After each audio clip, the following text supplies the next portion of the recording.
Bienvenidos, bienvenidas a la primera actividad del 2023 de El Molino de Pérez.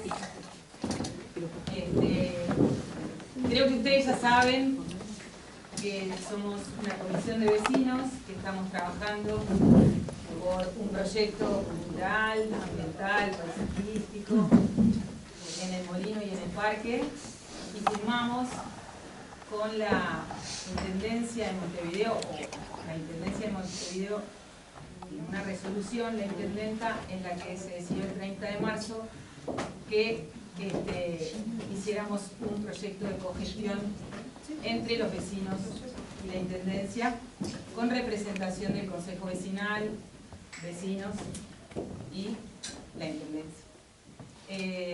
Estamos funcionando con una comisión administradora y nosotros los vecinos nos juntamos todos los jueves a las 18 horas para todo aquel que se quiera integrar. Tenemos varias comisiones en las que trabajamos para preparar, por ejemplo, la charla de hoy y otras cosas que brevemente, porque teniendo a Carlos de Masi acá, a extender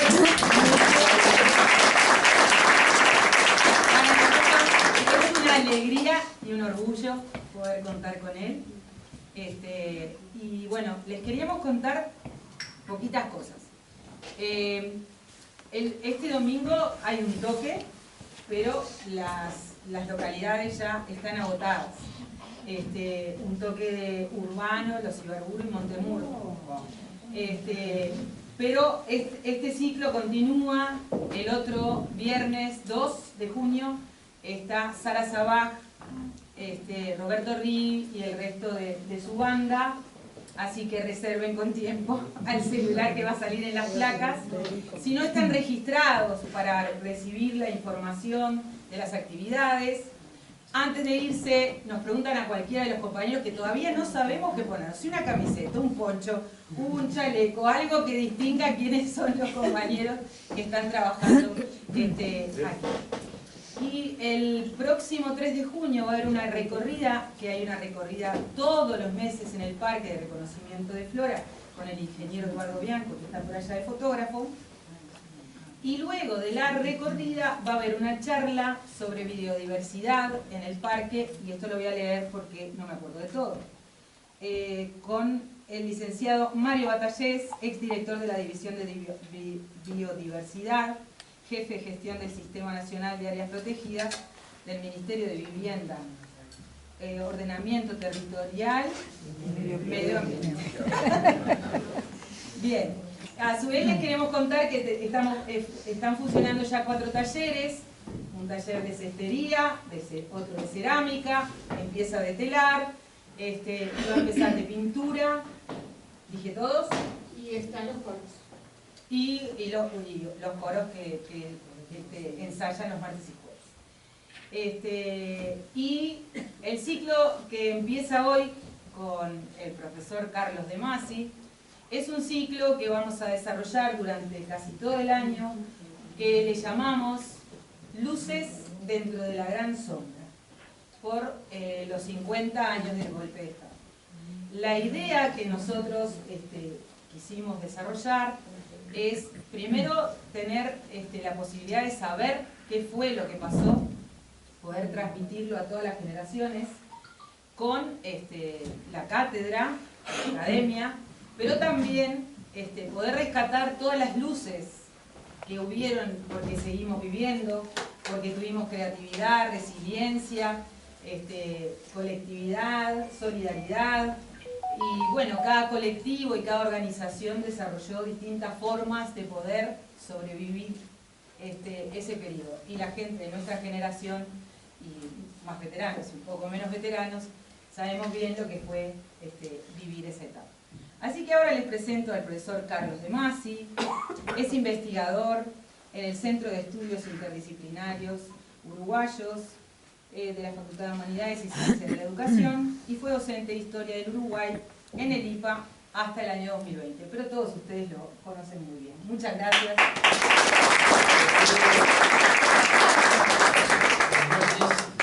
Buenas noches, ¿se escucha? usa? Sí. ¿Funciona el micrófono? No. Vamos a hablar así que nos entendemos mejor. Yo soy espantoso hablando por micrófono, así que creo que va a ser mejor hablar así. Bueno, primero, muchas gracias por la invitación. Muchas gracias por permitirme participar en todo este proyecto cultural, vecinal, toda esta movida, que digamos, son enormemente importantes en la medida en que, bueno, nos hace ver que este molino de Pérez que estaba, digamos, olvidado en la Rambla de Montevideo como una especie de obstáculo, bueno, se transforma en un centro, digamos, tiene su propia vida y además genera su propia actividad y su propia cultura. Gracias por permitirme participar acá. Bueno, la idea que tengo es hablar más o menos unos 45 minutos y luego dejar algún espacio para preguntas. Es decir, la idea es, si les ocurren preguntas, prefiero que las hagan al final y me dejen terminar el rollo, porque si no después me olvido, me confundo y quién sabe de qué termino hablando. El comienzo, digamos, tal vez lo que uno tendría que tener presente cuando se habla de golpe de Estado en Uruguay es que es muy raro. Es decir, si uno piensa, y algunos me ha pasado estar hablando con colegas chilenos, argentinos, brasileños, una oportunidad uno me preguntó, pero ¿cómo fue el golpe de Estado en Uruguay? ¿Qué es el golpe de Estado en Uruguay? El golpe de Estado en Chile es los aviones bombardeando la moneda. El golpe de Estado en Argentina es el helicóptero llevándose Isabelita. El golpe de Estado en Brasil son los tanques pasando por la avenida de Guanabara marchando hacia...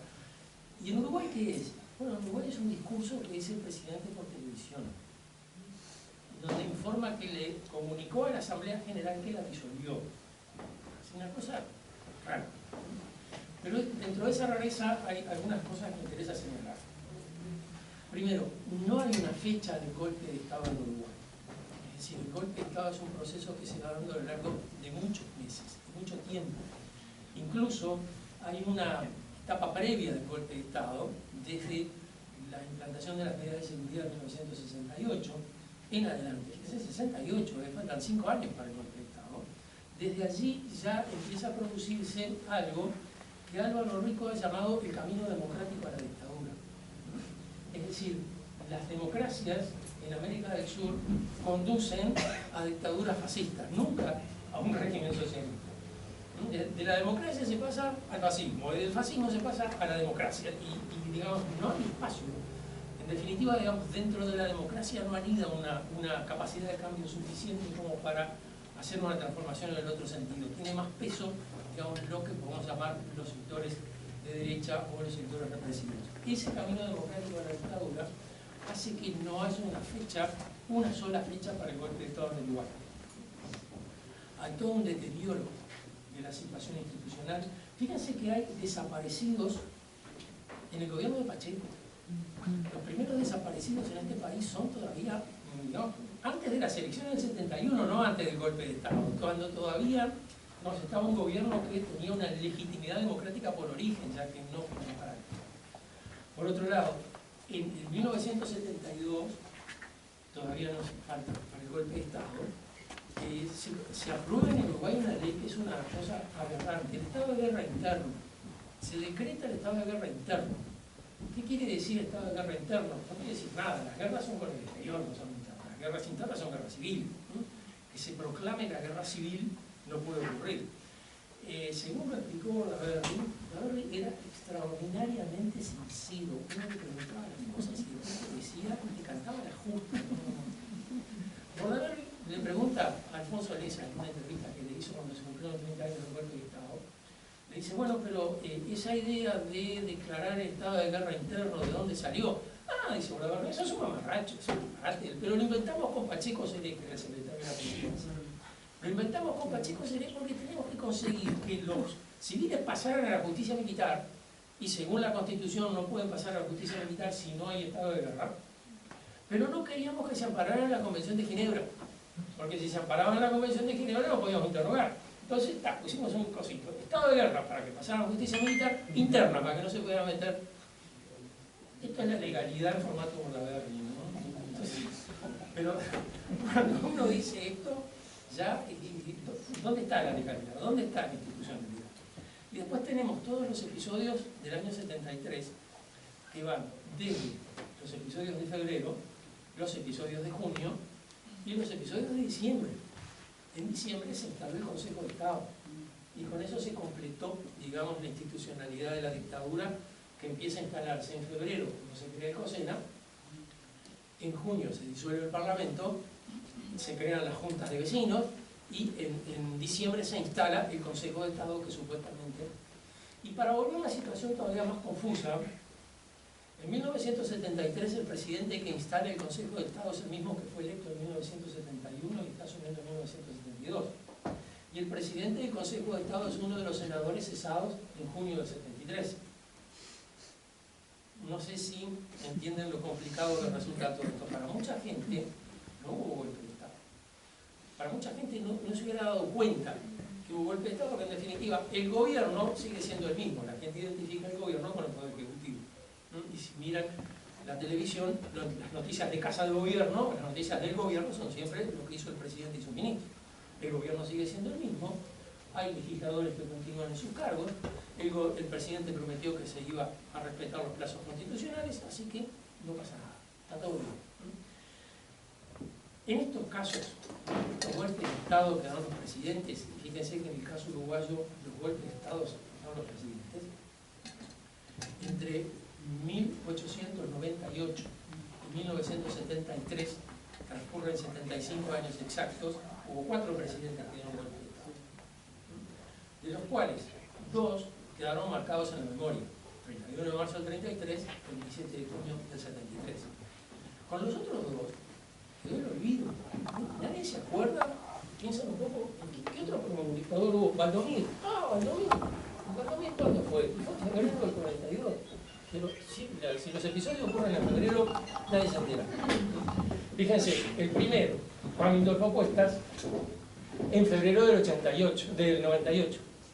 Es decir, el golpe de Estado en febrero desaparece. Bueno, el primer paso del golpe de Estado en Uruguay también en el 73 fue en febrero. Y aparentemente nadie se dio cuenta. Después cancelaron la cuenta de que así había habido un golpe de Estado. ¿Y cómo se produce, digamos, un golpe de Estado? ¿Cómo ocurre? ¿Qué hace el Estado cuando da un golpe de Estado? ¿Qué pregunta? No. En principio, digamos, el Estado viola su propia legalidad. Y la viola, en el caso uruguayo, desde el centro de la legalidad. Es decir, lo hace el Poder Ejecutivo, el presidente electo, ¿no? El que supuestamente es la garantía de la democracia. Bordaberry, digamos, todo el mundo coincide en que no era muy demócrata. Pero, digamos, hay alguna leyenda que dice que Bordaberry era demócrata hasta febrero, cuando convocó al pueblo y el pueblo no fue. Y entonces así se dio cuenta que la democracia no tenía futuro y pactó con los militares.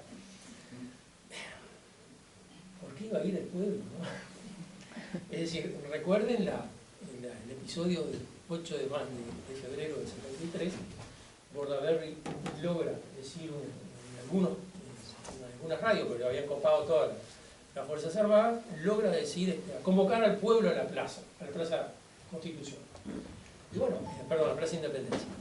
Y a la hora que estaba que era el pueblo a la Plaza Independencia, eran 20 personas, nadie. Entonces, como que allí, digamos, la población traicionó a Bordaberry. Entonces hay otra leyenda más, todavía más sesgada, que dice la izquierda tenía que haber ido. ¿Apoyar a Bordaberry? ¿Por qué no fueron los 200.000 pachequistas que lo votaron para las elecciones en 1971? Es decir, Bordaberry no era para nada un dirigente político de fuste, no tenía mucho peso político, no tenía, no, se llegó a presidente porque Pacheco dijo ¿no? Si hubiera puesto el dedo en el de al lado, hubiera sido otro el presidente. Y tampoco tenía mucha vocación política, digamos, de política, de juego político, ¿no? De política partidaria. Entonces, que Bordaberry convoque, no mueve la aguja. Si Bordaberry hubiera llamado a los dirigentes políticos de la época, Jorge Valle, Wilson Ferreira, Sereñi, y bueno, todos juntos hacemos una convocatoria, bueno, ahí sí, porque ahí lo que, digamos, vendrían a apoyar al sistema político los que van allí, no a Bordaberry. Fue un error no apoyar a Bordaberry en febrero, por Dios, el más golpista era Bordaberry, después le tuvieron que echar los milicos porque no lo podían bancar. Es decir, allí también hay una situación en la cual, digamos, como que se nos desenfoca un poco la situación y pensamos, el golpe de 1973 lo dieron los militares, no, el golpe de 1973 lo dio el presidente de la República. El presidente. Los militares incluso estaban haciendo una especie de juego ambiguo entre la mediación y la represión. Es decir, es muy difícil de explicar esta situación. Bordaberry, también en estas entrevistas que le hacía Alfonso Leza, Bordaberry le dice, bueno, ya la situación no daba para más, dice Bordaberry, no podemos seguir así. Y armamos con Pacheco Seré era su mano derecha, ¿no? Todo lo que Bordaberry dice que hizo, lo hizo con Pacheco Seré. Bueno, con Pacheco Seré redactamos el decreto de disolución de las cámaras y se lo ponían delante a los ministros y nadie lo quería firmar. Incluso algunos me renunciaron a sí mismos. Entonces al final agarré y le dije a los que no podían decir que no, al Ministerio de Defensa y al Ministro del Interior, le dije, bueno, vamos a firmar el decreto. Y entonces allí nos sentamos y lo firmamos nosotros tres. Sí, el decreto está firmado solo por Bordaberry y dos ministros. Bordaberry comentó eso a Leza, cuando estaba siendo juzgado, ya tenía el proceso por atentado a la Constitución. Y donde el argumento principal de su defensa era que Bordaberry se había visto obligado a dar el golpe de Estado por los militares, porque de lo contrario, sabe cosas espantosas. El tipo deja firmado, este es sincericidio, no fui yo. Nadie lo quería hacer y yo le puse el decreto del arte. No lo querían firmar y me renunciaban. Y uno me dijo, yo no se lo firmo, pero sigo en el gobierno, pero en cuanto pueda, sustitúyame. Así, se querían ir. Entonces, digamos, ese protagonismo del civil en el golpe de Estado, que además es el representante de la legalidad, es una cosa muy extraña, es digamos, la peculiaridad uruguaya de los golpes de Estado, es la originalidad, la lentitud del proceso, la ausencia de una fecha y el hecho de que sea el presidente de la República, legalmente electo, el que da el golpe. Ahora, el tema de la fecha.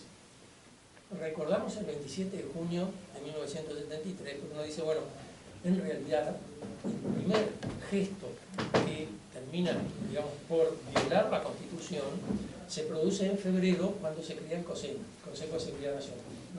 El 12 de febrero del 73, Bordaberry estaba rodeado por los tanques en la casa de allá de Suárez, va en helicóptero hasta el Boiso Lanza, la base aérea, y allí se reúne con los generales y allí hacen un acuerdo y, digamos, en el acuerdo le ruedan las cabezas a algunas figuras políticas, que eran funcionarios de algunos embajadores, algunos el prosecretario de la presidencia, se crea el COSENA, y los generales ratifican su lealtad a Bordaberry, etc.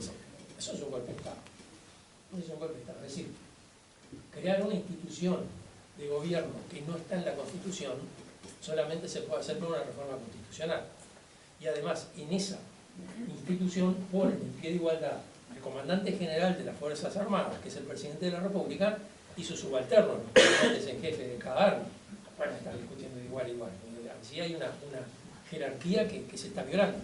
Allí hay un golpe de Estado. Ahora, ¿qué ocurre? Que si uno mira la prensa de febrero de 1973, ve varias cosas, toda la prensa, no solo este diario de la gente, no solo el Popular, no solo Marcha, vamos a buscar toda la prensa. ¿Qué dice la prensa? Bueno, alguna prensa no dice nada. El diario de la mañana, el diario de la noche, por ejemplo, desaparecieron los editoriales de esos diarios, no daban opinión. Carlos Marini Ríos, que era el director de La Mañana, Eugenio Barofio, que era el director del diario de la noche, simplemente se limitan a decir la información, y uno tiene que leer con mucho cuidado la información porque ahí pega el liñazo. El diario El País, el diario El Día, el diario Acción, todos dicen que apoyan los comunicados 4 y 7. Todos dicen que lo que dicen los militares es lo que hay que hacer.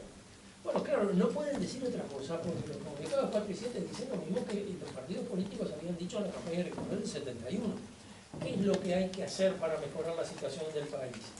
El menú de ofertas ya lo había elaborado la CIDE a mediados de los años 60, dirigida por Enrique Iglesias, que había todo un equipo de técnicos de primera fila. Allí armaron un plan general de desarrollo del país. Bueno, eso era lo que había que hacer. Ahora nadie lo hacía. El punto está en que, digamos, desde el año 66 vienen prometiendo en cada elección que van a hacer eso y nadie lo hace. Bueno, los militares lo ponen arriba de la mesa. Nadie puede decir no estamos de acuerdo con eso, ¿no? El diario El Día lamenta la citación de la Constitución como si fuera atacada por alienígenas. Nadie sabe qué está pasando con la Constitución, pero se ve que está pasando algo terrible y hay que defender la Constitución. No sabe quién ataca. El diario Acción, Jorge Valle, Julio María Sanguinetti, dice, bueno, si era eso lo que querían los militares, para eso no tenían necesidad de sacar los tanques a la calle, nos lo hubieran dicho, no pasaba nada, estamos dispuestos a hacer lo que sea. Y después, cuando se produce propiamente el golpe de Estado, nadie dice hubo un golpe de Estado. El único que dijo va a haber un golpe de Estado, si se conoce así, fue Vasconcelos y lo aislaron. Vasconcelos quedó marginado absolutamente. Creo que se desencantó mucho de la política Vasconcelos después de ese episodio. Digamos, la idea de que se produce un golpe de Estado no está en la concepción, en la imagen pública. Entonces decir, no, en febrero del 73 se produjo un golpe de Estado y nosotros estuvimos en contra. La segunda parte sacara, nomás que no tiene de otro. Nadie estuvo en contra. El único que dice los militares tienen que volver a los cuarteles es Ferreira Aldunate. Y Ferreira Aldunate dice los militares tienen que volver a los cuarteles. Lo que dicen esos comunicados es lo mismo que nosotros le ofrecimos a Bordaberry el año pasado y nos lo rechazó. Es decir, otro más que dice, estoy de acuerdo con lo que dicen los comunicados patricianos. Quijano dice que los militares tienen que volver a los cuarteles. Lo dice el viernes. Ferreira Aldunate lo dijo el martes. El lunes fue el episodio Boisolanza. El viernes anterior había sido el comunicado 4/73. Al mismo momento que se está produciendo el acto del Frente Amplio en Rivera, ahí en La Rañaga y 8 de octubre, justamente ahí se está produciendo el acto, ahí Sereñi está diciendo el discurso y ahí se está divulgando el comunicado 4/73. Quiere decir, no puede haber un apoyo a los comunicados en ese discurso porque cuando hicieron el discurso no estaban los comunicados. Sereñi no improvisaba en el discurso, lo leí, cosas que no se burlaban bastante de esa situación. Pero en concreto, lo pone a cubierto de cualquier aceptación apurada. Dentro del Frente Amplio la situación fue muy confusa, es decir, de hecho el Frente Amplio no tuvo ninguna posición, no tomó posición. Los partidos que integraban el Frente, sí, muchos de esos partidos tomaron posición y lo dejaron con mucha fuerza. El Partido Comunista, el Partido Socialista, el Partido Demócrata Cristiano, ahorita en 99, todos estaban de acuerdo con el movimiento militar. Todos veían algo peruanista allí, lo veían todos lo veían, y cuando se divulga el pacto de Boisolanza hubo un enorme suspiro de alivio de parte de los grupos blancos y colorados porque finalmente parece que los peruanistas no habían logrado su objetivo. Ahora, digamos, con el tiempo dicen, no hubo peruanistas, que si eso es disparate, que el ejército es peruanista, no. Pero el embajador norteamericano informa que teme que los grupos ultranacionalistas, como le llama el embajador, tomen la pervivencia y tomen el control de la situación. Es decir, estaban ahí, como era pavada. Perdieron la pulseada, pero existían. El episodio de febrero dejó, de hecho, una situación en la cual militares y civiles comparten el poder, con un peso muy grande de los militares. Ahora, los militares no saben muy bien qué hacer. Es decir, el golpe de Estado no era una materia que dieran en la escuela militar ni en los cursos de oficiales. En otros ejércitos, sí, en Argentina venían dando golpe de Estado el 6 de septiembre del 30. Y iban a seguir dando otro más todavía en el 76. En Brasil, una cosa también era bastante... En Uruguay, en cambio, el ejército no daba golpe de Estado desde 1876. 1876, ¿no? Y la torre. Digamos, ese fue el último momento en el cual el ejército había dado un golpe de Estado. Después, el ejército, digamos, uno puede decir, en el caso del terrorismo o en el caso del bandominismo, respaldaba el golpe con su pasividad, ¿no? Tenía que haber defendido la Constitución y no lo hizo. Pero no tenía una agencia en el golpe, no estaban allí dando el golpe. En 1973 pasa algo similar, es decir, los militares tampoco tienen una agencia directa en el golpe, ¿no? Digamos, como que se ven arrastrados por la situación. Bien es cierto que En febrero de 1973 los militares tienen mucho consenso favorable entre la izquierda y la derecha.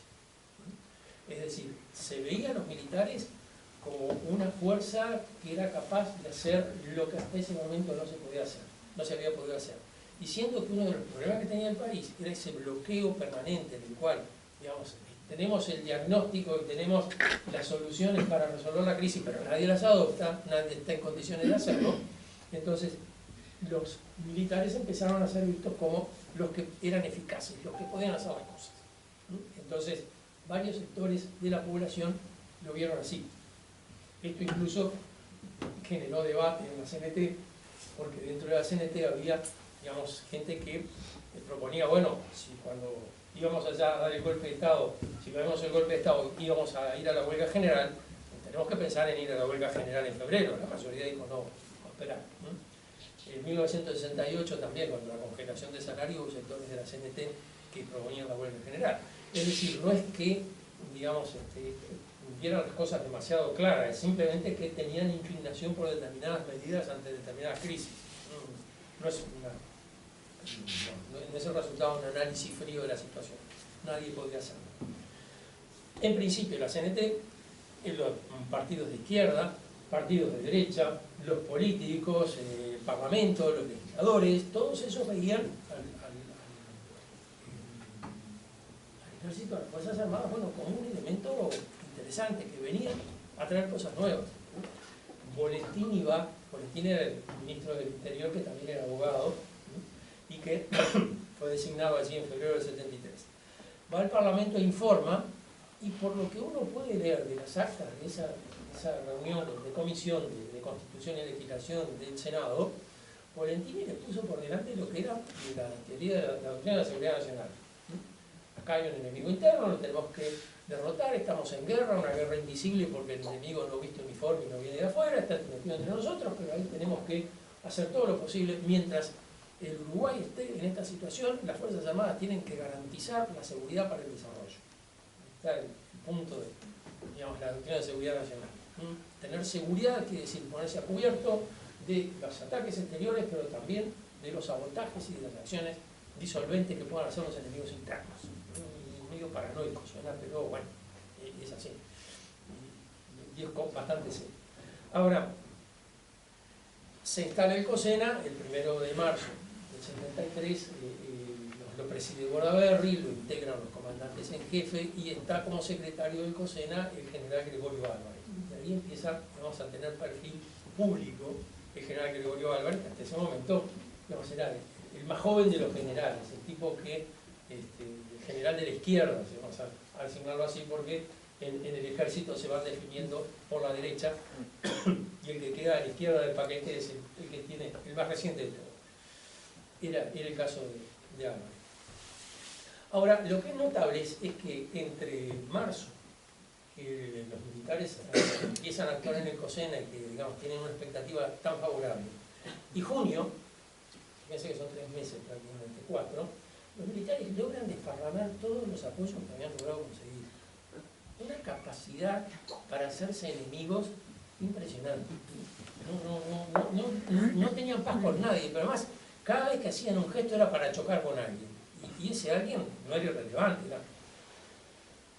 En marzo, mediados de marzo, se les ocurrió denunciar a los políticos porque tenían deudas enormes con el Estado y no las habían pagado. Sí, tenían deudas, pero además, a ver, en la legislación electoral uruguaya, el Banco República le adelanta a los partidos políticos para hacer la campaña electoral. Y luego les paga, digamos, cuenta cuántos votos tuvieron en determinada cantidad de pesos por voto. Bueno, esa cantidad no se paga, paguen la diferencia si es que la hay. Es decir, una manera de financiación de las campañas electorales que ojalá fuera obligatoria, ¿no? Que no se pudiera financiar de otra manera. Pero esa a mí me parece muy bien. Claro, en 1972, en marzo del 73, todavía ese cálculo no estaba cerrado. Es decir, pagar tanto por voto, hacer todo, cuánto queda, bueno, y después que decir cuánto es la diferencia, bueno, cómo la vamos a pagar, etcétera. Eso es una negociación que lleva su tiempo. Los militares pusieron todos los papeles de regla y me dicen, esto es lo que dan los partidos políticos. ¿Está? El privilegio de los legisladores que se aprovechan del dinero público para este tipo de cosas. siempre lo menciono, el único que había pagado todo casualmente era el general Aguerrondo, y era el padre espiritual de todos ellos, ¿no? Porque es el que fundó la logia Tenientes de Artigas, y lo cual todo esto se cuadraban cada vez que lo veían.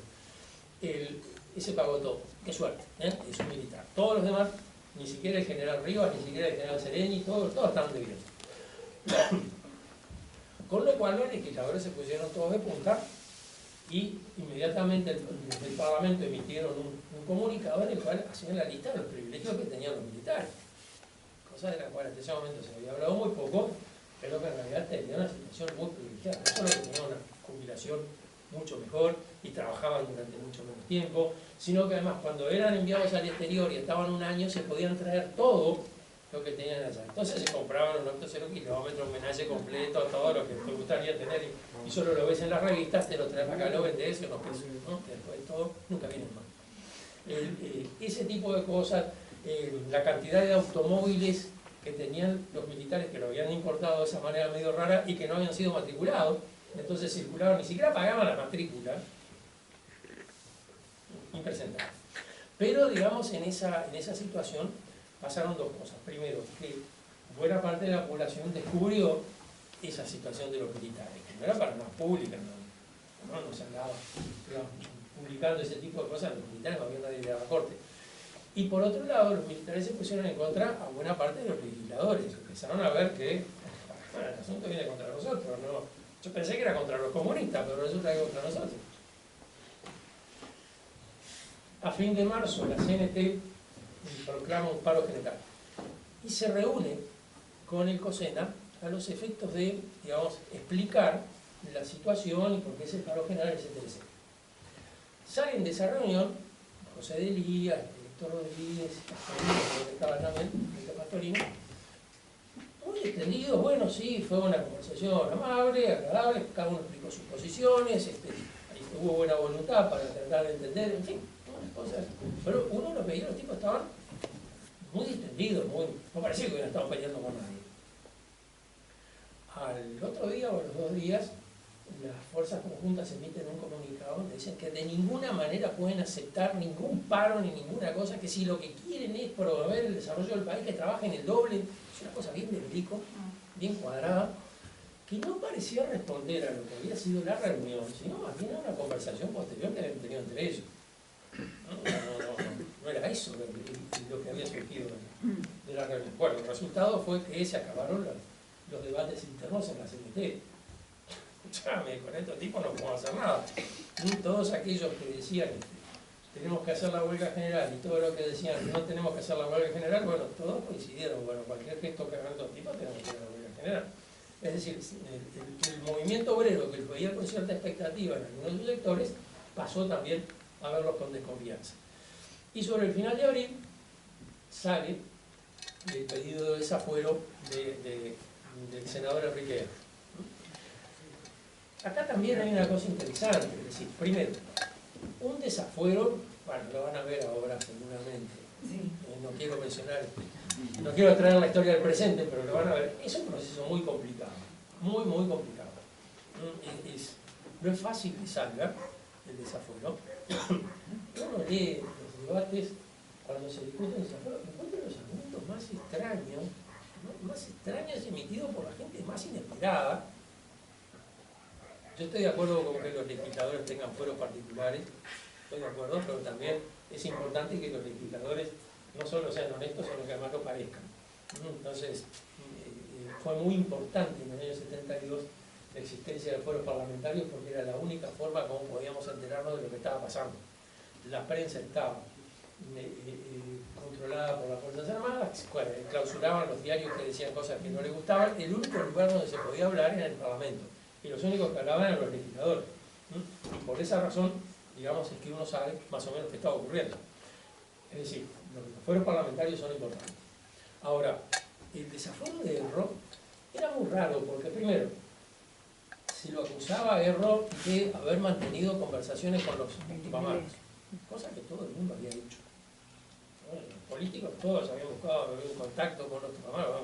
¿Qué van a hacer ustedes? ¿Qué es lo que pretenden? Le preguntan a algunos tupamaros que estaban detenidos si habían tenido contacto con Erro, y todos dicen que sí. A continuación dicen con Erro y empiezan toda una lista. Y mandan eso al Parlamento. Yo soy legislador, veo eso, quiero que voten el desafuero de Erro por ese motivo, no porque después vengo yo en la lista.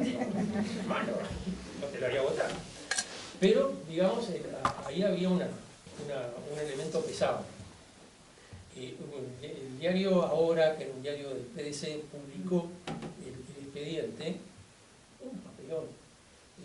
Como digamos, ponía estas cosas, digamos, donde la acusación a Erro venía entre el montón de otras, de varios tupamaros a los cuales daba el nombre, y al final decía, por todo lo cual se considera aprobada, configurada la semiplena prueba del delito y se solicita. Ahora la semiplena prueba la dice el juez, no la decís vos cuando estás haciendo un expediente. Ese es el final del proceso, no el comienzo. Si ya configuraste la semiplena prueba es porque ya lo condenaste. ¿Para qué quieres juzgarlo? ¿No? Lo juzgaste en ausencia. La cosa venía muy mal, las discusiones iban y venían, el gobierno se dio cuenta, las cosas además se dieron cuenta que eso era muy endeble, entonces empezaron a agregar más pruebas, con lo cual debilitó todavía más la situación. Digamos, el resultado de todo esto es que termina poniéndose en contra prácticamente a la mayoría de los legisladores. No fue fácil. En el Senado, a medida que avanzaba la discusión, ahí se produce el incidente con Amodio Pérez y etcétera, esa foto que está Amodio Pérez con una campera de pana, desde ahí, en esa circunstancia por entrevistar, bueno, toda una historia que no voy a poder tratar ahora, pero parece inventado por un novelista. Pero a medida que va avanzando el debate en el Senado, se van dando cuenta que, digamos, los dirigentes políticos de peso empiezan a tomar posición contra el desafuero. Bueno, por supuesto, la izquierda, por supuesto, digamos, pensaban que, los militares evidentemente pensaban que los blancos iban a apoyar el desafuero porque Erro se había ido mal del Partido Nacional. Y pensaban que el Partido Comunista iba a apoyar el desafuero porque Erro se llevaba muy mal con los comunistas. Pero, a la gran decepción, los comunistas le abrieron la boca y cuando los blancos abrieron la boca dijeron, no lo vamos a apoyar. Beltrán dijo que no iba a votar el desafuero. Que estaban en pleno recuerdo nacional, en la coalición de gobierno. Mario Heber dijo que no iban a votar el desafuero. Es decir, el desafuero no tenía votos. A alguien se le ocurrió, bueno, en vez de desafuero, juicio político. Los senadores, juicio político. Si hay un juicio político no tenemos nada que ver. Y entonces lo acusaron ante la Cámara de Diputados.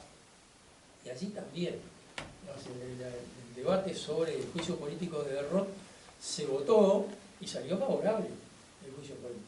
Se vota, sí, hay que hacer el juicio político. Lo había propuesto Carlos Mario Fleitas, que era un ex quinцista que era reeleccionista. Ahora, alguien descubrió que la diferencia en votos positivos para el desafuero, para el juicio político, era menor al número de legisladores que habían faltado. Por lo tanto, si los legisladores que habían faltado votaban, digamos, en contra del desafuero, el desafuero no sabía.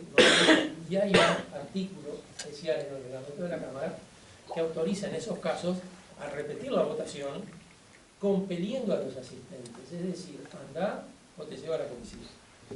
Y entonces allí hubo una nueva reunión y ahí se votó de nuevo y por un voto el juicio político fue rechazado. Fíjense,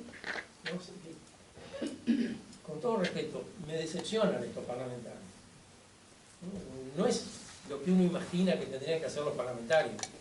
No es que tendrían que estar como el Senado romano cuando invadieron los galos, sentados en el Senado, tienen una reunión mientras los iban degollando, así.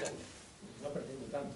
Pero por lo menos yo que sé, las circunstancias del 31 de marzo del 33, la reunión de la Asamblea General que empezó cerca de la medianoche del 30 de marzo y terminó en la madrugada del 31, una reunión de la Asamblea General multitudinaria, donde estaba todo el mundo pedía la palabra, todo el mundo quería hablar, los que estaban a favor del Terra lo decían, los que estaban en contra también. Se votó, se decidió levantar la medida de seguridad sabiendo que se venía el golpe de Estado. Vamos a defender la institucionalidad hasta el último momento, si la institucionalidad cae, que no sea por culpa nuestra. Bueno, pues allí se había votado solo por un voto, solo una persona que si cambiaba el voto hubiera volcado la decisión en el otro sentido. Entonces ahí digamos como que se produce un quiebre. Los militares han logrado ponerse en contra a buena parte del elenco político, incluso habían logrado desarmar el gran acuerdo nacional a Bordaberry, los blancos se le pusieron en contra, que estaban participando en el gobierno, la 15 se puso en contra porque hubo una investigación en Paysandú, los militares llevaron adelante una investigación por acusaciones a la intendencia de Paysandú y la hicieron al estilo militar, capucha, submarino, picana, pero de verdad contra gente de la 15, no contra Tupamaros, y así la 15 descubrió que había tortura, esto estaba mal, entonces se apartó también del gobierno. Es decir, que para conocer el golpe de Estado, en junio, finales de junio, ya no hay prácticamente apoyo para ese gobierno. No tiene prácticamente apoyo, ha perdido casi todos sus apoyos. Y el golpe de Estado es un poco una medida extrema. Bueno, vamos a dar el golpe que la decide Bordaberry, no los militares, que también, digamos, tiene una posición acá ambigua, porque por un lado están reprimiendo fuerte, pero por otro lado el coronel Volentini negocia con la CNT a ver en qué condiciones levantarían la huelga general. Entonces, digamos, el punto está en que, y ya estoy terminando porque quería hablar 45 minutos, están cumpliéndose. El punto está en que un golpe de Estado no es, digamos, el resultado de un gesto de un militar que un día se despertó de mal humor, o el error de un político que un día no hizo lo que tenía que haber hecho, o una confusión de un colectivo cualquiera que emitió una declaración incorrecta. No. El golpe de Estado es un movimiento general de la sociedad profundamente, digamos, que involucra profundamente a toda la sociedad, no solo a algunos, y que en buena medida solo puede ocurrir si se dan esas condiciones. Es decir, tiene que haber algún proceso previo en el cual el deterioro institucional es tan fuerte que ya a la gente le resulta igual, digamos, que se mantenga o que no. En último término, había mucha gente que en julio del 73 pensaba que el golpe de Estado era la solución. De todos los conflictos que había en la sociedad, ya estaba liquidada la sedición, pero seguía la subversión según los militares, estaban las bandas de extrema derecha, estaban los paros, la huelga, este tipo de cosas. Entonces los militares venían, ponían orden y la cosa empezaba a funcionar, y después largaban y seguimos como antes. El mismo Bordaberry, cuando dice su discurso el 27 de junio, la noche, discurso por radio y televisión, que es, digamos, la materialización del golpe de Estado, de hecho, para mucha gente, Bordaberry jura por su honor que no va a permanecer en su cargo ni un minuto más de lo que establezca la Constitución, lo que establece la Constitución. Iba a haber elecciones en 1976 y él entregaría el mando el 1 de marzo del 77 al presidente que fuera legítimamente electo, de acuerdo con unas estudiantes tienen un rostro particular, ¿no?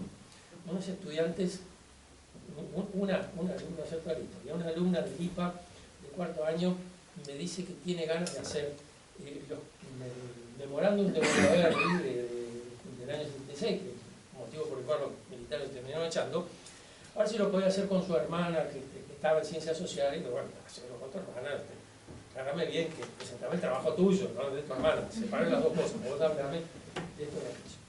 Bueno, estaban con otra compañera más, las tres trabajando así, no encontraban material sobre nada. Lo único que era la publicación del memorándum ese que se hizo allá por el año 76, lo habían hecho los mismos militares. Entonces se les ocurrió, agarran la guía telefónica, Bordaberry y María. Dirección Avenida Libertador, tanto, teléfono tanto. Ustedes, hablo con el señor Juan María Bordaberry, sí. Mire, mucho gusto, somos estudiantes del IPA, queremos hablar con usted. Ah, bueno, sí, cómo no,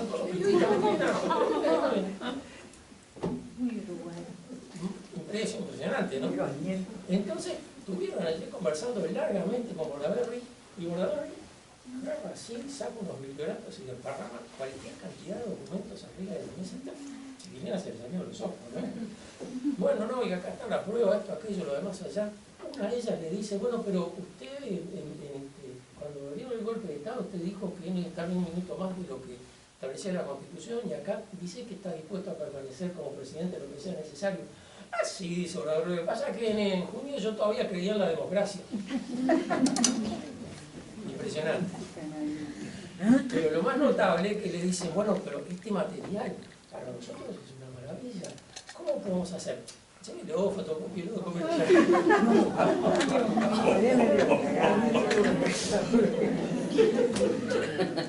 ya estaba detenido. Hicieron exactamente eso, ¿no? Fotocopiaron todos los estudios y se lo devolvieron. Pero brillante. claro, pero ¿qué pasa? Que creo que el abogado Bordaberry le dijo, mire, si usted quiere que yo lo siga defendiendo, no hable más. No hable más con nadie. No solo con los periodistas, no hable con nadie. Porque de hecho, digamos, toda esa papelería estaba mal juicio. La presentaron en Google, se lo fue. Bueno, digamos, Bordaberry tenía esa cosa extraña, ¿no? Y es por eso que pudimos conseguir toda la serie, todo el intercambio de memorándum de Bordaberry con las Fuerzas Armadas, que no tiene mucho que ver con esto, pero que muestra, digamos, cómo Bordaberry va cambiando su posición, desde una posición rígida que dice, o hacen esto o me voy, a una posición que termina diciendo, bueno, en realidad las diferencias son solo de detalle, y donde ustedes dicen blanco, yo digo gris, pero tirando a blanco, y donde ustedes dicen... No hubo piedad, pero, digamos, lo importante es que en todo ese periodo, de 1973, desde febrero del 73 hasta el 12 de junio del 76, sábado, que lo destituyen a Bordaberry, en todo ese periodo el presidente dictatorial era el presidente electo en 1971 y él era el que tenía el gobierno. Y uno puede ver, digamos, que allí en ese gobierno se divide en dos partes. Por un lado, lo que son las tareas de gobierno, las medidas de gobierno que esas las toma Bordaberry, y por otro lado las medidas represivas que esas las hacen los militares. Fíjense que en el tramo final de la discusión entre Bordaberry y los militares, que termina con su destitución, es en fines de mayo, principios de junio de 1976, cuando se produjo el asesinato de Miguelín y Ruiz. Hecho que no aparece mencionado para nada en ninguno de los memorándums que Bordaberry le manda a los militares. Eso no tiene que ver conmigo, estoy hablando de otra cosa. Es decir, hay allí como una especie de separación de actividades que, bueno, cuando se produce la destitución de Bordaberry, allí los militares tienen que asumir que, bueno, tienen que hacer de las dos cosas. Algunos se morían por hacerlo, otros más bien se morían por hacerlo, pero en otro sentido, porque quedaron más bien quemados con eso, pero allí, digamos, como que la dictadura cambia de forma. Una última cosa.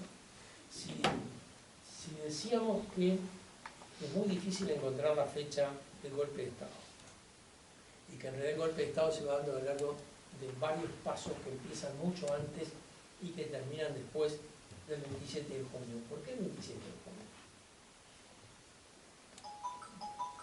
Porque ese día estuve en el Parlamento. Viene la respuesta por teléfono. Porque ese día disuelve el Parlamento. Google contesta.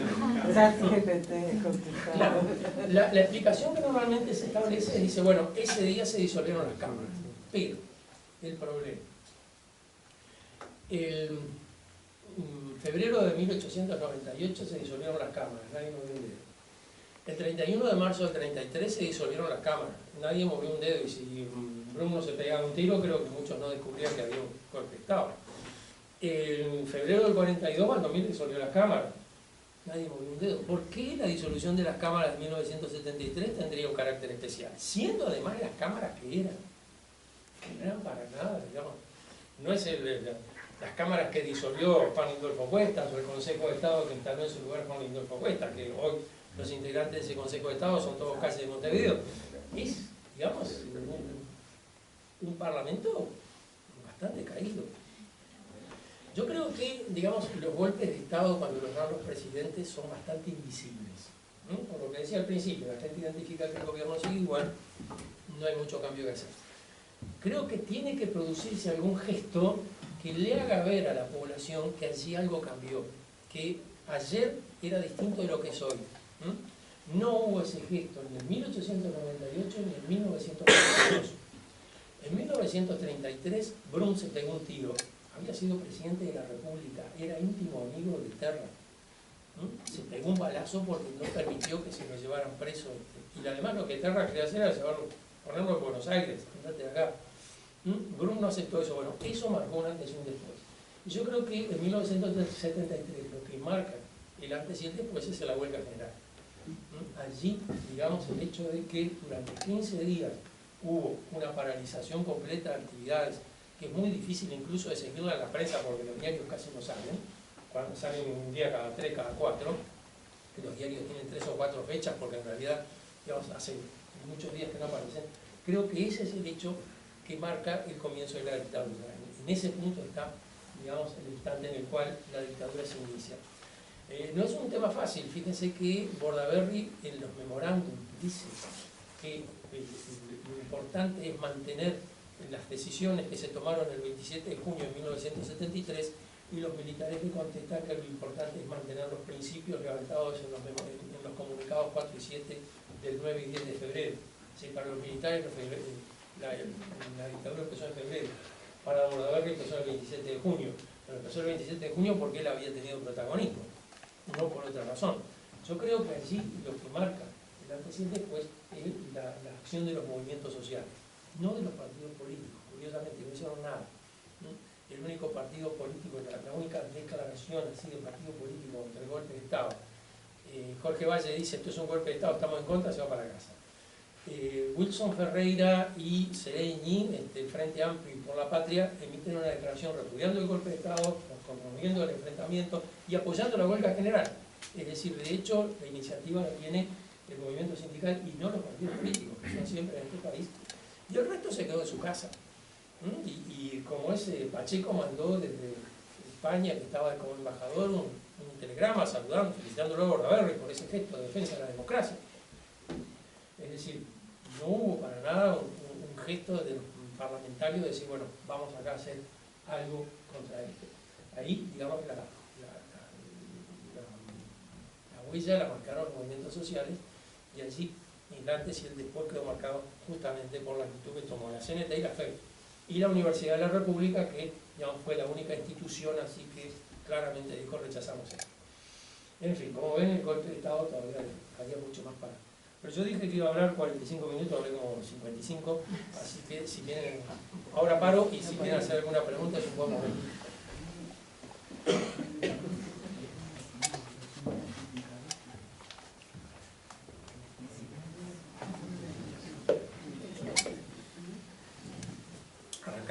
¿Sí?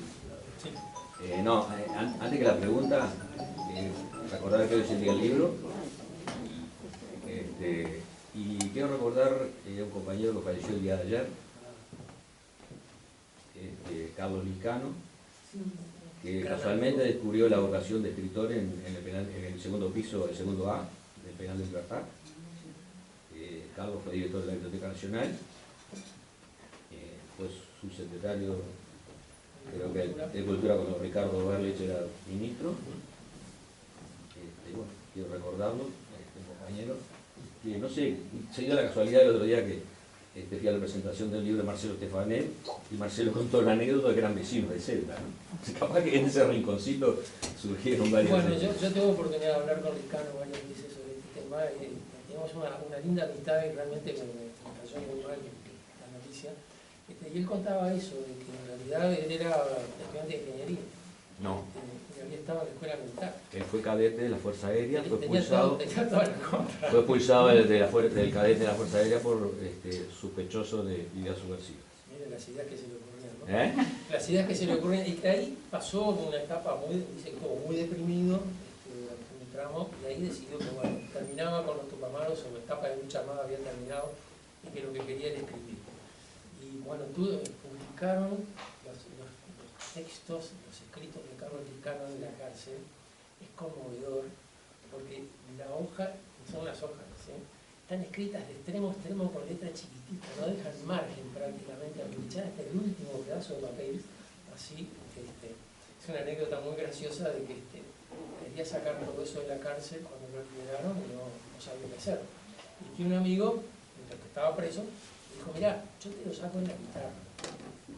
Entonces metieron todo en la guitarra, salió con su guitarra, no sé por qué estaba con una guitarra de guitarra. Pero dice que cuando llegó a la casa, la hermana, que los padres habían fallecido, la hermana dice: mirá, vino un amigo tuyo con una guitarra. La reventó contra la pared, saltaron papeles por todos lados, después lo miraba todo ahorita y loco. Ahí estaban todas las cosas. Sí, Porque es una además pérdida. se escribía en las hojillas de fumar, ¿no? Se Que era un papel escribía muy en finito papel, y con una letra minúscula que solo... Una letra minúscula casi ilegible, que parece pisada de mosca y de extremo a extremo, así parece que quieren escribir en el filo del papel. Bueno, pero disculpen, digamos, muy oportuno el recuerdo tanto del Día del Libro como de la muerte de Carlos Priguet, además prácticamente coinciden las dos fechas. ¿Hay más? Sí. No, Yo quería... pendiente, no, es cierto, enseguida. No, en realidad no es pregunta, es una pregunta. Yo digo, por ser protagonista de la época, me he entretenido leyendo bastante y no he encontrado ningún historiador que explique por qué el golpe de Estado se da en esa fecha y no antes. Y yo tengo una opinión, es que el golpe de Estado no hubiese sido posible si el MLN hubiese estado operativo. O sea que uno de los factores coadyuvantes o animantes a los militares para dar el golpe de Estado era saber que no tendrían una fuerza militar que se le opusiera. Y esa opinión no la he escuchado. Yo personalmente pienso que es así. Sí, es una posibilidad. Digamos, el MLN estaba completamente desarticulado, prácticamente desde septiembre. El 1 de septiembre cae Sendik y ya después casi ya no quedaba más nada. Los 3 intentos de reconstrucción de 73, 74, 75, todos fallidos. Claro, pero ya ahí, digamos, la reconstrucción es mucho más compleja, digamos, después de haber sido desarticulado como había sido. Yo creo en parte que sí es cierto, digamos, que el MLN no pudo hacer nada cuando se produjo el golpe de Estado. Pero también me parece que funciona también por otro lado, es decir, la desarticulación del MLN a los militares le dio una imagen de eficacia, digamos, de eficiencia, resolvían las cosas. Fíjense que los Tupamaros venían siendo problemas desde el año 68. En los documentos Tupamaros está la idea de que ya no pueden derrotarlo a los Tupamaros, ya no van a poder, la orga es indestructible, como decían. Documento 5. Exactamente. Y sin embargo los militares lograron desarticular a lo milico, como decían en la época, a lo milico, es decir, tortura, asesinato, malos tratos, todo eso, pero... El método argelino. Ahí está, probándole el viejo estilo de...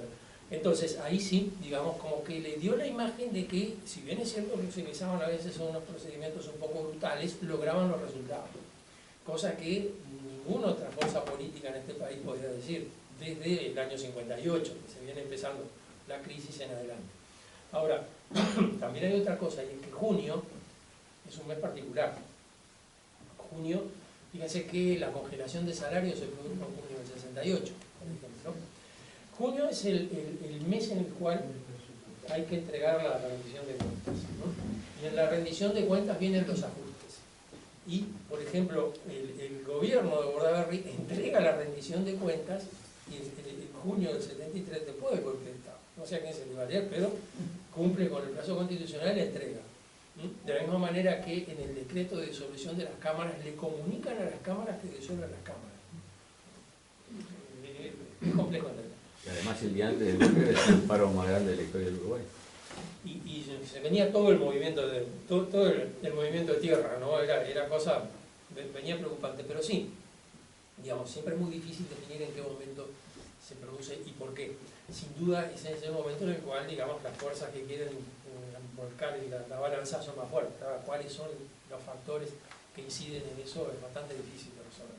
Yo lo más que puedo hacer es una opinión. Coincido contigo, digamos, que el hecho de que los Tupamaros estuvieran ya derrotados les daba las manos libres. También pienso que el hecho de haber derrotado con los Tupamaros hasta les daba prestigio a los militares. Y por otro lado, junio es un mes crítico y las cosas que tenés que decidir en junio van a pesar todo el resto del tiempo. No sé si contesté tu pregunta. No, mejor dicho, no fue pregunta. Es todo opinable. Así no vale, ¿no? Así no vale, yo creí que era una pregunta. Sí, tú querías decir... Yo lo he seguido mucho a usted de Mati desde los talleres de historia reciente del año cuando estábamos allá. Y hay una cosa que has reiterado en el tiempo últimamente, con esto de si el golpe fue largo, fue en una fecha, y creo que sacaste un libro que me parece que está vinculado a esto de que fue el movimiento sindical el que salió a enfrentar la disolución de la Cámara. Porque vos después estableces una segunda, no sé si tesis, hipótesis, no sé cómo es, que es que el periodo de la apertura democrática, el que está cruzado enfrentando a los militares, es el movimiento social, ¿no? Y que iban dos carriles paralelos. Tanto que hay anécdotas que han contado los protagonistas de ese momento. En el 27 de noviembre del 83 hay un cartel que dice amnistía. También en el 1 de mayo del 83. Pero lo que tenía la intersocial, que era el movimiento social, en esos años era amnistía general y restricta. Hay unos forcejeos, maniobras, etc. Y sale lo de amnistía. La pregunta concreta es, ¿hay una relación en eso de que el movimiento sindical sale a la huelga general? Era una resolución que tenía del año 64, cuando nació, o el proceso de nacimiento de la CNT, a la luz de lo que había sido el golpe en Brasil, ¿no? Uno puede pensar que algunos dirigentes sindicales, o muchos de esa época, tenían más visión de largo plazo que algunos de los dirigentes políticos, ¿no? Sí. Porque si tomaron una resolución en el 64 de algo que posiblemente se sucediera, era mirar un poquito lejos, ¿no? ¿Vos pensás que hay una relación en eso de la huelga general del 73, más allá de todas las peripecias, la huelga y todas las situaciones, y ese periodo final de la salida de la dictadura? Sí, yo creo que sí. Digamos, hay una situación que es muy interesante, y es que aunque el movimiento sindical fue desarticulado, se mantuvo como movimiento sindical. Es decir, Por lo menos como cultura. Sí, pero también como gestos, es decir, buscar, bueno, se había programado, el Zunca hizo un paro general en octubre del 74. Se había programado una movida fuerte para el 1 de mayo del 80 y los militares reaccionaron con fuerza. Bueno, murió un trabajador en una planta de armado de automóviles, es decir, había. Después uno escucha comentarios, historias, anécdotas, cómo hacían para reunirse. Bueno, a veces encuentran los documentos de la DNI que hicieron un allanamiento en una casa donde estaban armando una comisión con el pretexto de hacer un campeonato de fútbol, que en una habitación interior estaban reunidos un montón de subversivos planeando una huelga, un sindicato, cosas así. Es decir, había bastante juego. Pero a partir del año 81, cuando se aprobó la ley de asociaciones profesionales y salió la consigna, claro, AEU dijo sí, contanos esta, ASU dijo sí, nosotros también lo apoyamos, y entonces ahí, digamos, se recompuso el movimiento sindical. Fíjense qué notable, que se recompuso, la ley se aprobó en noviembre del 81. Los primeros sindicatos se empezaron a formar en marzo-abril 82. En abril del 82 hay un grupo de sindicatos que pide autorización para hacer el acto del 1 de mayo y ya se firma plenaria intersindical de trabajadores. El gobierno dijo que no, ni se lo soñaron, pero ya estaba allí todo ese movimiento. En lo que tiene que ver con la apertura, sí, es clarísimo. Es decir, uno puede decir, bueno, desde junio del 81, que los militares dicen, bueno, vamos a negociar una apertura, vamos a llamar elecciones, vamos a hacer una reforma constitucional, vamos a conversar. Hasta agosto del 83 se terminaron las conversaciones del Parquetel, no llegaron a ningún punto, la dirigencia política estaba verdaderamente desorientada, no sabe por dónde salir. En agosto del 83 sale el ayuno de Serpaj. Y el ayuno de Serpaj movió el piso, fue un terremoto, al cual se sumaron inmediatamente el PIT, que había hecho el acto el 1 de mayo y que era el acto más grande que se había hecho desde el golpe de Estado, y se sumó la CEP, los estudiantes, y se empezaron a formar y a sumarse un montón de movimientos, coordinadoras de ollas populares, coordinadoras de merenderos, coordinadoras de lo que sea, que también eran movimientos sociales que estaban empezando a sumar allí. Y bueno, recuerden que a pretexto del levantamiento del ayuno de Serpaj en 1983, se iba, digamos, a hacer, se terminaba el ayuno con una misa concelebrada ecuménica en la catedral, iba a venir el Pérez Esquivel, y lo iban a hacer Pérez Aguirre, y un pastor pastor metodista, etc. Bueno, el gobierno prohibió todo eso, y entonces la consigna fue a esa hora que tendría que haber estado el coso, apagar las luces y pegar cacerolear. Y, digamos, desde allí en adelante los caceroleos se convirtieron en emblemáticos. El caceroleo del 25 de agosto, después el siguiente fue el 25 de septiembre, que era domingo, terminaba la movida de ACEP y los estudiantes gritaban, atención, atención, esta noche de apagón, hola, hola, esta noche de cacerola. Entonces ahí, digamos, como que se estableció como una... que es impulsado por el movimiento social y que uno mira a los dirigentes políticos, están con un susto bárbaro. Por un lado tratan de frenar el movimiento social, las cosas que comentó Pancho Bustamante, Pancho Bustamante era adscrito en el colegio seminario donde yo trabajaba también, profesor de historia y además militante desde los comienzos del CERPA. Y él contaba que a él le tocó hablar con dirigentes políticos, ¿no? Estaban para entusiasmado, Tarigo, lo miró y le dijo, bueno, muy bien, y no dijo más nada. Juan Pablo Terra dijo, no, esta es la hora de los partidos políticos, no es la historia, no es momento para hacer este tipo de cosas. Sanguinetti le dice a Bustamante que tenga cuidado con la libanización del Uruguay. La libanización. Bustamante le dice, ¿de qué me está hablando? No, que no se produzca en el Uruguay un proceso como el que se está produciendo en el Líbano. No, en el Líbano hay una guerra civil entre cristianos y musulmanes. ¿Y qué tiene que ver con lo que está pasando acá? No, porque el gobierno norteamericano puede aprovechar estas circunstancias para intervenir militarmente en Uruguay. Se ve que había tomado algo importante. Estaba en un momento difícil. Es decir, cualquier excusa para frenarle la... Flores Mora que dijo, no, es una barbaridad, dígale a Pérez Aguirre que se va a morir, si no come, que coma, que se va a ganar un cáncer. Flores Mora, que es un tipo que uno normalmente identifica como... Es decir, sí es cierto, digamos, el movimiento social ahí destrabó y además le dio orientación a una transición que estaba empantanada, que hasta ese momento solo había hablado de aspectos institucionales, las elecciones, los partidos políticos, la cuota que corresponde, y que a partir de allí empezó a hablar del problema de la amnistía, del trabajo, del salario, la vivienda, el exilio, todo ese tipo de temas que hasta ese momento no habían estado en la transición. Es decir, hay digamos, una responsabilidad importante de los movimientos sociales, tanto en la resistencia del golpe de Estado, que fue, digamos, la resistencia mayor, 15 días de huelga general. Es mucho, es muchísimo.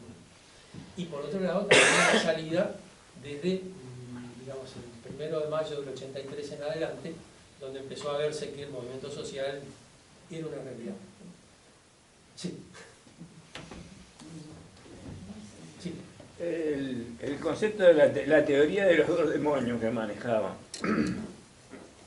los militares, ¿qué objetivo perseguían? Porque la verdad, todos sabemos que estaba totalmente desfasada. El golpe de Estado, los tupabanos ya habían... Pero ¿por qué ellos salen a hablar de la teoría de los dos demonios? Como que estaban enfrentados a un enemigo. Eso se hace en una historia que justifica el golpe de Estado, en la cual reinaba el caos, el desorden, y esto era un desastre y estaba predominando la sedición. La sedición es el brazo armado de la subversión. La subversión actúa permanentemente. La sedición puede ser derrotada, la subversión hay que combatirla permanentemente. Esta es la doctrina de la seguridad nacional. Es decir, subversivos son todos aquellos que socavan las bases de la nacionalidad. Los comunistas, los gays, las murguistas, todos los que no me gustan forman parte de los enemigos. Y esos enemigos quieren destruir la sociedad. Entonces, esa explicación te deja, digamos, a los militares como enfrentados al mundo, enfrentados contra todo. No hay, digamos, un aliado posible para los militares en ese marco. El que construye la teoría de los dos demonios, digamos, es Sanguinetti. Y la construye a partir, mirá a partir de dónde, el informe Nunca Más de Argentino, de sábado, que empieza diciendo, a partir de los años 70, dos demonios afectaron a la convivencia argentina. Por un lado el demonio de la sedición y por otro lado el demonio del terrorismo de Estado. ¿De dónde salen los de? Y Sanguinetti lo agarró enseguida. Esa idea de que, digamos, los tupamaros y los militares habían sido los responsables del golpe. Más los tupamaros que los militares, porque acá vivíamos en una democracia plena y vinieron los tupamaros a hacer locura, se creyeron que estaban en Cuba, y entonces acá, digamos, los militares no tuvieron más remedio que... Y después, cuando los militares salieron de la calle, ya no les paran con nada. Lo cual uno dice, en España, en Italia, en Alemania, hubo movimientos de lucha armada muy parecidos a los tupamaros. La ETA, las Brigadas Rojas, la Fuerza Armada Roja. Claro, pero además, el grupo Baader-Meinhof, el grupo alemán, tomaba como modelo los tupamaros. Su ejemplo eran los tupamaros. Y ahí no hubo golpe de Estado, no hubo militares que tomaran el poder, no hubo nada por el estilo. Derrotados los grupos, volvió cada uno de los suyos. ¿Por qué? Uno tiene que suponer que fatalmente, si los militares salen a enfrentar una guerrilla, tienen después que dar un golpe de Estado. No se sostiene. Pero, digamos, el punto además viene por el lado de que, por alguna razón, a mí me intriga, confieso, Sanguinetti particularmente, algunos dirigentes políticos activos en la época, pero particularmente Sanguinetti, trata de armar una narrativa en la cual, digamos, él sale y su sector político queda como inmune y la culpa la tomaron otros. Pero él era gobernante, fue ministro de Bordaberry, fue ministro de Pacheco. Vamos a poner unos ejemplos que a ver si logra hacer entender lo que quiero decir. Miren qué ejemplo voy a poner. Winston Churchill. Churchill llegó a primer ministro en Inglaterra gracias a Hitler. Si los ingleses no hubieran tenido que enfrentar a Hitler, no hubieran aceptado a Churchill como primer ministro, porque tenía un expediente de mandarse macana enorme. Es más, para muchos ya Churchill estaba retirado, ya no iba a aparecer más. Devaluó la libra, casi funde Inglaterra. En la Primera Guerra organizó una terrible expedición para derrotar a Turquía y se llevaron terrible paliza, murieron más de 10.000 soldados, puso a Turquía al lado de los enemigos en la Primera Guerra. No hacía cosa bien. Ahora, uno lee las memorias de Churchill y Churchill nunca dice: yo no tuve la culpa de tomar esa decisión, eso fueron los comunistas, fue la CNT los que dijeron que atacar los Dardanelos, fue los tupamaros los que me aconsejaron devaluar la libra. No, él asume. Y es razonable que asuma, porque siendo un dirigente uno piensa que toma las decisiones manejando una serie de aspectos razonables. No fue que así, Sanguinetti quiere hacernos creer de que él en realidad actuaba de contragolpe, de que él quería hacer una cosa pero hizo otra. ¿Por qué? Porque la CNT, porque el Tupamaro, asumió. Herrera apoyó el golpe de Estado de Terra en 1933. Nunca lo ocultó. Nunca lo ocultó. Nunca dijo, no, yo en realidad en el golpe de Estado me empujaron, yo no quería. No, dijo, no, apoyamos eso porque acá, pim, pam, pum. Sería un error, sería una catástrofe, no lo haría 2 veces, pero no lo dice en aquella época hice eso porque quería que era mejor. No sé por qué Sanguinetti llega al extremo de cambiar el texto que escribió en 1973 para que parezca que decía otra cosa. Cambió lo pescaron, perdón, la dejaron re mal. En julio del 73, Sanguinetti escribió una serie de artículos que publicó en el diario La Opinión en Buenos Aires y que además se repitieron en varios países, explicando el golpe de Estado en Uruguay. Y entonces allí dice que el responsable principal es Bordaberry, y dice que tuvo una reunión con Bordaberry en febrero del 73. Esa reunión con Bordaberry trae cola, porque en febrero del 73 el diario Acción, que era donde escribía Sanguinetti, desmiente que esa reunión, en esa reunión se haya discutido ningún tema institucional. Fue una reunión simplemente amigable. Bordaberry está con el edificio de Suárez rodeado por los tanques, se llama Sanguinetti. Ah, Julio, mirá, preparar la parrilla, poner los chorizos, el vino, vamos a conversar. Allí lo niega. En Julio dice que él habló con Bordaberry como amigo y le dijo: tendrías que renunciar. tal vez tendrías que renunciar. Y Bordaberry le dijo, no, de ninguna manera, que yo así Bordaberry, es decir, efectivamente habló con Bordaberry, le pidió la renuncia, Bordaberry dijo que no. Allá por el año 2000, Campodónico escribe una especie de biografía política de Bordaberry que se llama Antes del silencio. Y allí dice, Bordaberry le cuenta, que estaban en plena crisis del 73, vino Sanguinetti, enviado por la Convención Colorada, a pedirle la renuncia. Y Bordaberry le dijo, ¿y por qué tendría que renunciar? Y Sanguinetti le habría dicho, porque de esa manera entra Zapelli y podemos... Ah, le dice Bordaberry, ¿y los problemas que tengo yo no los va a tener Zapelli, acaso? Uno piensa, no, los problemas sos vos, no te das cuenta de lo que te estás diciendo.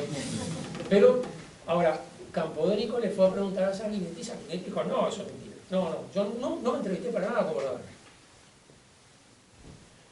Después, digamos, publica una serie de crónicas y allí republica su historia del golpe de Estado, la que publicó en el diario La Opinión.